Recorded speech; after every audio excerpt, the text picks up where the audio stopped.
Bismillahirrahmanirrahim. Assalamualaikum warahmatullahi wabarakatuh. Waalaikumsalam warahmatullahi wabarakatuh. Perkenalkan, nama saya Suyati dari cabang Meru 3. Nggih, mongga.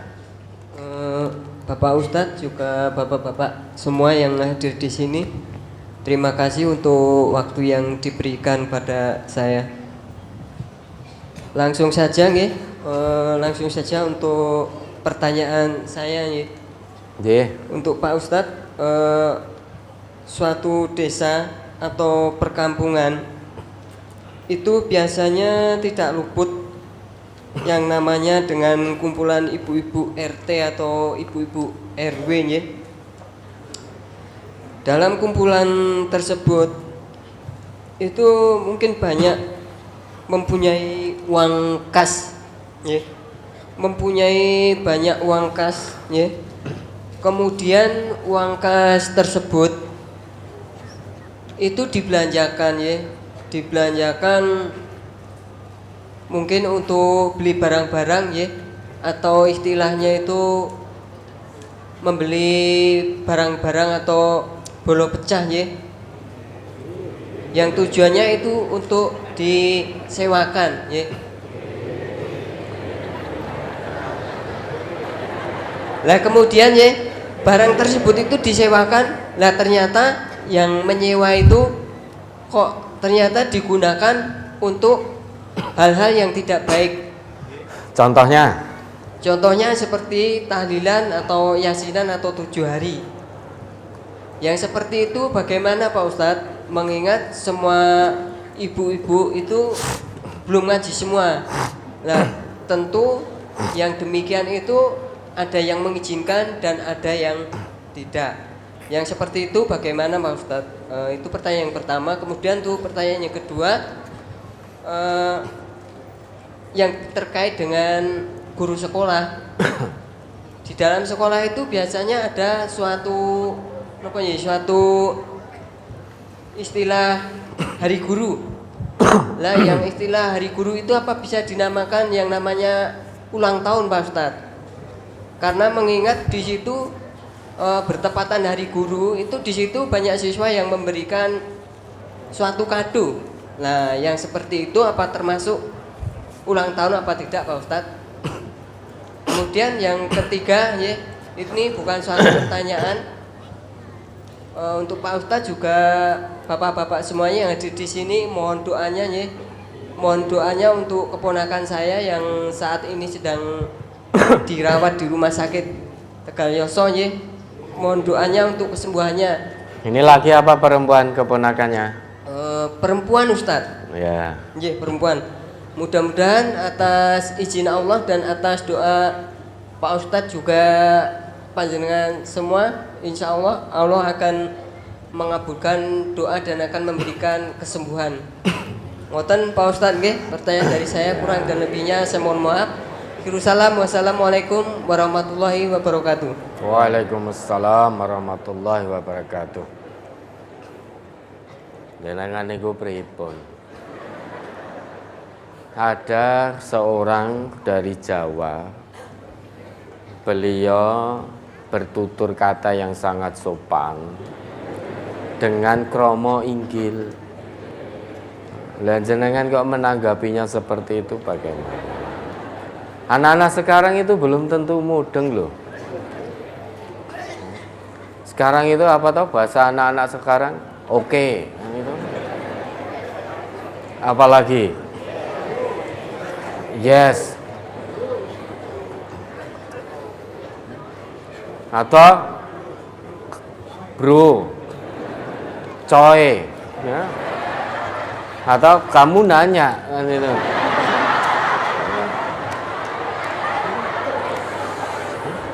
Kamu bertanya-tanya, kan begitu. Oh ya toh, yang tertawa ini yang generasi milenial. Kita ini serba susah. Baru buka HP tiba-tiba muncul iklan seperti itu. Maka kita jadi tahu. Dengan bahasa kamu nanya, apa yang seperti itu? dengan oke, dengan ini, dengan lain sebagainya. Padahal ini J itu menjunjung etika, menguri-nguri etika. Kalau nggak terus digunakan, nanti lama-lama hilang. Hilangnya bahasa itu faktor utamanya karena sudah jarang digunakan. Maka generasi berikutnya tidak akan paham. Contoh apa? Kawon. Anak-anak sekarang apa tahu kawon? Tahu yang sekolahnya masih ada bahasa daerah, masih ada pelajaran. Nedi. Nedi itu apa? Itu kalau nggak digunakan lama-lama hilang. Kawon itu apa? Kalah. Kira-kira yang agak sulit apa ini? Yang agak aneh ini? Ya tentu tanya yang sudah sepuh-sepuh. Kenapa? Tigan. Oh, tigan telur. Midhangetaken mendengarkan, saya masih tahu. Ada yang saya sudah tidak tahu. Banyak yang sudah tidak saya ketahui. Ngunjukaken rasa syukur kan itu. Itu loh yang di manga apa? Manga apa? Istilahnya apa itu? Mangayu bagyo. Apa itu mangayu? Mangayu itu apa? Nah, hilang toh? Hilang. Ini anak-anak SMA SMP ini apa lagi? Apa arti mangayu? Nah, arti pasnya apa? Kan kita gadok-gadok gitu, mangayu bagyo, oh mungkin menyambut. Karena apa? Karena mangayu bagyo, hilang kosakata itu. Kenapa? Karena sudah tidak digunakan, jarang yang menggunakan. Sama dengan bahasa Al-Quran. Orang Arab, asli Arab, sudah tidak lagi menggunakan kosakata dalam Al-Quran. Sehingga meski asli Arab, mereka tidak langsung bisa paham tentang Al-Quran. Tidak kenal dengan kosakata yang dipakai di dalam Al-Quran. Karena ini abad ke-7. Bahasa abad ke-7. Jadi Allah turunkan Al-Quran dengan menggunakan bahasa abad ke-7. Karena kalau tidak menggunakan bahasa masyarakat pada waktu itu, ya tidak akan paham. Nah sekarang sudah hilang. Dan ingat, Quran ini kumpulan dari lingua franca, jadi bahasa, kumpulan dari banyak bahasa, kemudian ini menjadi lingua franca. Apa itu lingua franca? Itu bahasa yang memang, caranya kalau bahasa kita bahasa nasional. Jadi dulu, maka Umar Ibnul Khattab itu ketika mendengar adiknya membaca, beliau langsung paham dengan bahasa Al-Quran. Karena Umar Ibnul Khattab seorang terdidik, maka paham. Langsung bergetar itu.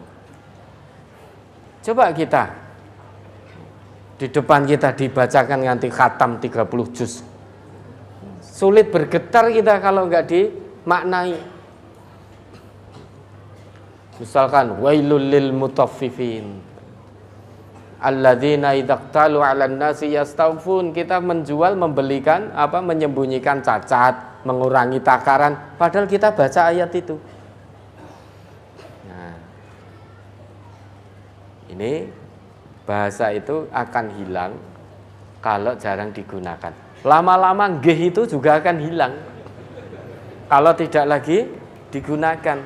Generasi siapa? Ya bisa jadi cucu kita atau anaknya cucu kita atau cucunya cucu kita. Itu akan hilang. Ya, mari kita doakan dulu keponakan beliau tadi, perempuan yang saat ini tengah diuji oleh Allah dengan sakit. Mari kita doakan dulu. Allahumma shfiha, Allahumma shfiha, Allahumma shfiha. Kemudian barang bolo pecah. Oh, bolo pecah. Kenapa tuh kok disebut bolo pecah? Bolonnya pecah-pecah gitu. Ya. Disewakan untuk kegiatan. Untuk kegiatan seperti yang disebutkan tadi. Yang kita yang ngaji belum tahu tuntunannya. Lah itu bagaimana? Yang penting itu iuran RT, kita sebagai warga RT, kita ikut iuran itu untuk digunakan beli barang bolo pecah. Kemudian kok ternyata itu dipinjamkan untuk kegiatan-kegiatan semacam itu, artinya yang kita belum tahu ilmunya itu udah urusannya Pak RT. Kalau Pak RT-nya tahu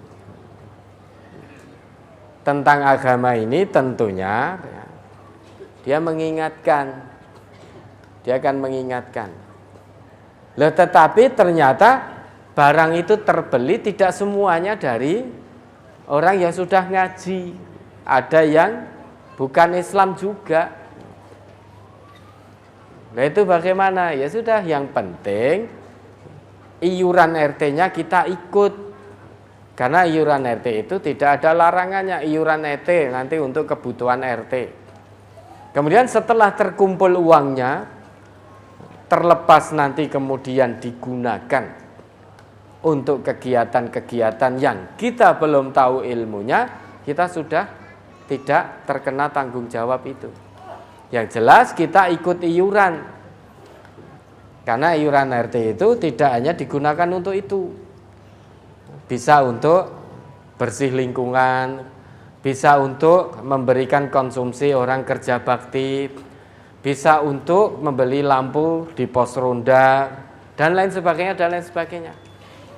Perkara ada uang iuran RT yang dibelikan untuk barang buat bolo pecah, kemudian digunakan untuk acara-acara yang kita belum tahu ilmunya, belum tahu dalilnya, insya Allah kita sudah tidak termasuk ikut bertanggung jawab di situ. Lah bagaimana kalau ada kegiatan ya kita tidak datang? Kita tidak datang karena belum tahu ilmunya. Kemudian hari guru, apakah sama dengan ulang tahun? Lah ini anak-anak ini memberi hadiah guru kok dipas-pas ke hari guru, ya ada apa toh? Itu apakah ulang tahun? Itu bukan ulang tahun hari guru itu. Memang lahirnya hari tanggal berapa toh? Tahu dari mana? Tapi kalau memang tujuannya untuk ulang tahun, innamal a'malu bin niyat wa innamal likulli imri'in ma nawa. Kalau tujuannya untuk ulang tahun, maka kita tidak perlu ikut-ikutan. Tetapi kalau tujuannya ya biar anak-anak ini, murid ini tahu jerih payah guru, maka itu dikumpulkan kemudian dijelaskan bahwa guru itu begini-begini, perjuangannya begini-begini, bahkan dikenal dengan pahlawan tanpa tanda jasa. Itu boleh-boleh saja. Tapi kalau ucapan selamat dan lain sebagainya tujuannya memang untuk ulang tahun, kita tidak perlu ikut-ikutan.